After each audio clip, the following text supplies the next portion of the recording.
Yo mga idol, kamusta? Sports Talk PH nga pala. Ang pahayag ni Tank Davis, pag-usapan natin yan mga idol. Ngunit bago ang lahat ay huwag kakalimutang mag-subscribe at i-click ang notification bell button for more sports talk.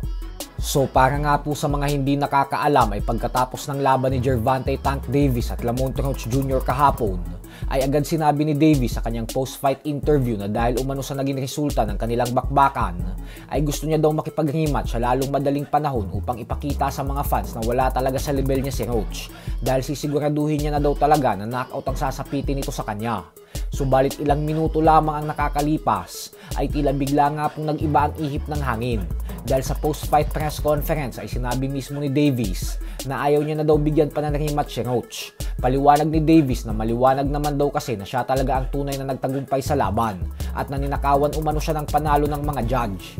Hindi umano siya natutuwa na dahil lamang sa hindi niya nagawang in-knockout si Roach ay hindi na ibinigay sa kanya ang panalo. Kaya ngayon umano ay bad trip talaga siya na hindi na malinis ang kanyang record gawa ng may tabla na dito at hindi na puro panalo.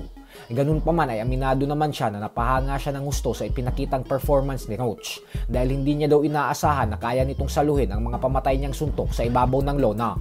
Bukod dyan ay sinabi din ni Davis na dahil umano sa naging resulta ng kanilang sagupaan ni Roach ay ang siyang dahilan kung bakit hindi niya muna itutuloy ang kanyang plano na magretiro na sa sports ng boxing. At bagkus mukhang kailangan niya na naman daw lumaban ng 3 hanggang sa 4 na beses upang patunayan na isa talaga siyang legendary fighter. Sa kabilang banda naman mga idol ay naging matagumpay nga din po kahapon ang former IBF Junior Welterweight World Champion si Briel Matias sa kanyang naging laban kontra sa pambato ng Mexico na si Gabriel Valenzuela. Nagmistulang isang malaking mismatch nga po ang bakbakan ng dalawa dahil muling pinatunayan ni Matias kung bakit isa pa din siyang world champion caliber fighter. Bagamat po kasi buong tapang na nakipagsabayan ng Meksikano ay walang duda na masyado talagang malakas ang dating kampiyon para sa kanya.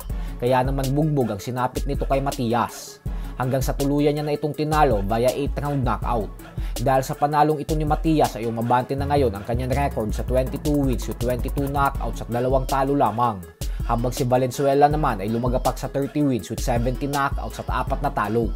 Bukod dyan ay ang magandang balita din po para kay Matias ay dahil malaki na ulit ang pagkakataon niyang makabalik sa tuktok ng boxing at maging isang ganap na world champion ulit. Ito po ay dahil siya na ulit ngayon ang IBF #1 top contender and mandatory challenger para sa current IBF Junior Welterweight World Champion Richardson Hitchins. Matapos matalo at mawala ang world title belt ni Matias sa kamay ni Liam Paro 9 na buwan pa lamang ang nakakalipas, ay nanatili po itong aktibo. Kaya naman ngayon ay nanggagaling na siya sa 2 magkakasunod na panalo. So hanggang dito na lang po muna tayo mga idol.